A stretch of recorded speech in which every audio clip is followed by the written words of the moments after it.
ऐसे ही ऐसे जब 20 साल पहले मैं खड़ा हुआ था ऐसे किसी ऑफिस में जाके, तो मुझसे पूछा गया था कि क्या है। किसी डायरेक्टर के असिस्टेंट ने पूछा था क्या है।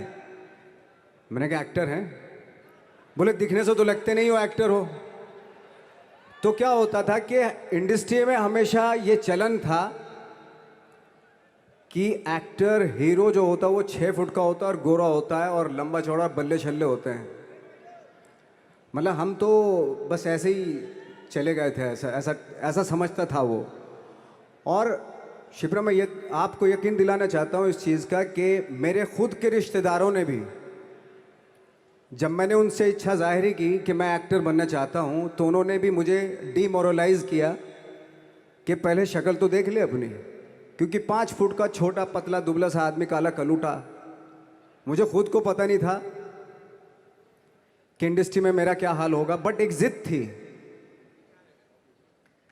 एक जिद थी। और हजारों लाखों, मतलब सालों साल से इंडस्ट्री में सिर्फ यही चलन था कि एक्टर तो, हीरो तो जो है ऐसा होता है।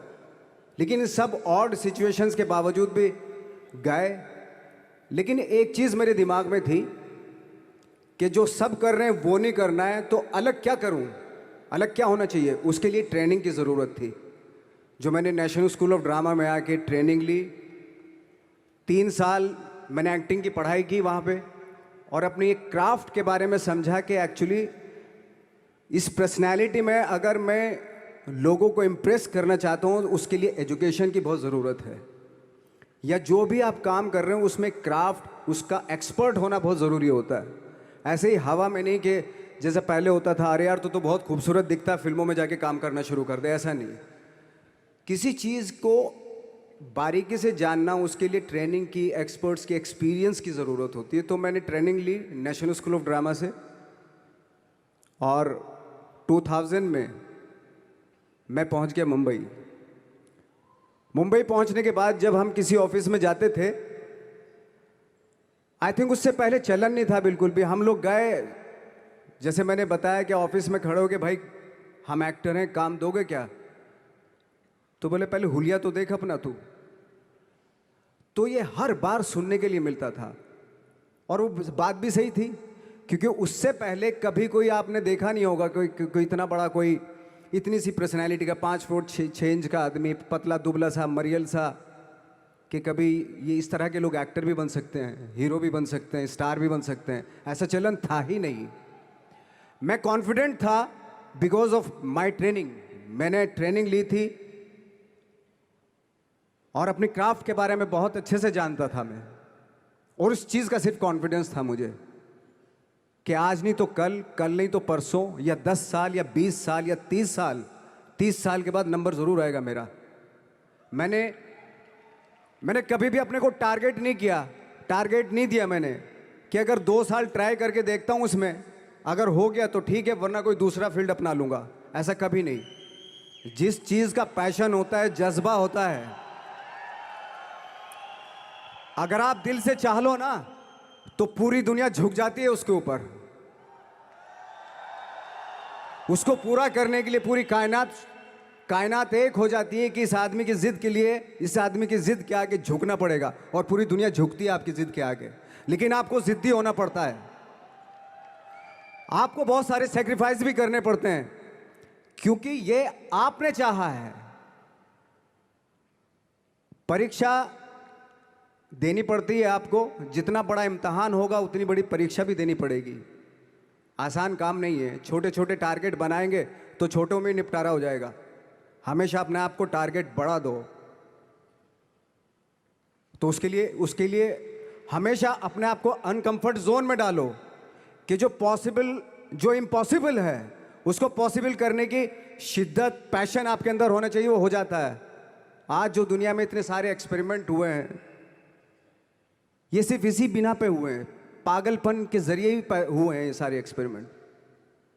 एक मैंने कहीं सुना था कि जब आप एक्सपेरिमेंट करते हैं तो फेलियर भी होते हैं, कई बार फेलियर होते हैं। कोई एक एक्सपेरिमेंट करने के लिए, कोई एक चीज़ करने के लिए बहुत बार हमने भी झेला है, बहुत बार फेलियर हुए हम लोग। लेकिन एटलीस्ट हमें इतने सारे फेलियर होने से इतने तरीके पता चले कि इन तरीकों से सक्सेस नहीं मिल सकती। फॉर एग्जाम्पल, एडिसन ने जब बल्ब का आविष्कार किया तो 100 बार एक्सपेरिमेंट किए अपनी ज़िंदगी में। 100 बार एक्सपेरिमेंट करने के बाद जब उसको पता चला कि अरे फॉर्मूला तो ये था बल्ब बनाने का, तो एटलीस्ट उसको ये, उसके साथ साथ उसको ये भी पता चला कि 100 जो तरीके हैं, 100 तरीकों से बल्ब नहीं बनता, ये भी पता चला उन फेलियर्स में उसको।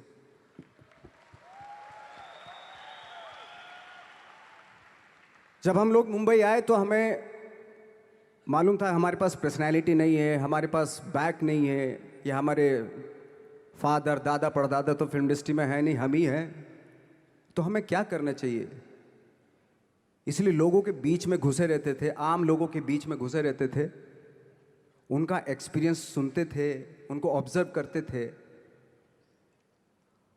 तो आई थिंक मेरे पास 15 साल तक, 10-12 साल तक कोई काम नहीं था। जैसे आपने बताया कि बहुत ही 10-10 सेकंड के रोल करके घर में आके बैठ जाता, पूरे साल खाली बैठे रहते थे हम लोग। लेकिन एक चीज़ थी कि लोगों के बीच में रहते थे। लोगों के बीच में रहने से ये एहसास हुआ हमें कि तरह तरह के लोग हैं, लेकिन हमारी इंडस्ट्री में सिर्फ एक ही तरह की एक्टिंग होती है।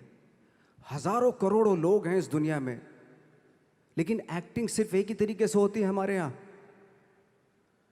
तो मुझे लगा यार, ये मैं तो ट्रेन भी हूँ, मुझसे अपनी आर्ट भी आती है, और हजारों लोगों को मैं ऑब्जर्व भी कर रहा हूँ, तो ये तो सबसे अच्छा सूत्र है। इससे तो मैं बहुत कुछ कर जाऊँगा।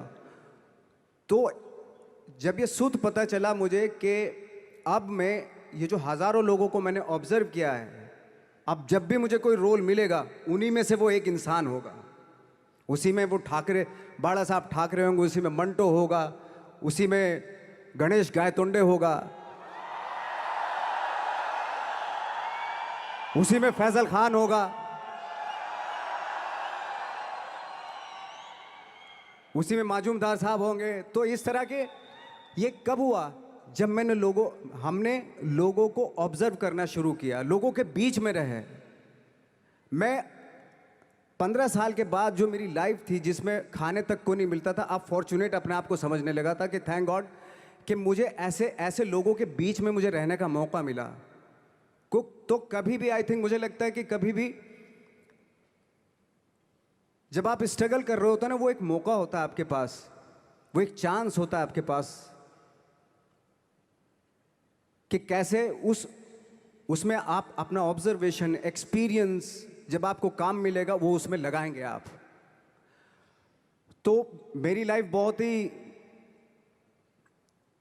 आज जब मैं सोचता हूँ कि यार ये तो बहुत ही अच्छा हुआ, तो जो 15, 10, 12 साल मैंने बिना काम के गुजारे, जो लोगों के बीच में रहा था मैं, आज वो काम आ रहा है मेरे। जहाँ ज़रा सा कोई कैरेक्टर मिलता है तो आदमी इसलिए कनेक्ट करता है उनसे कि उनको लगता है कि यार ये तो मेरे पड़ोस का ही, आसपास का ही ये बंदा है। मैंने देखे हैं इस तरह के लोग। आई थिंक यही हमारी सबसे बड़ी जीत है एज एन एक्टर।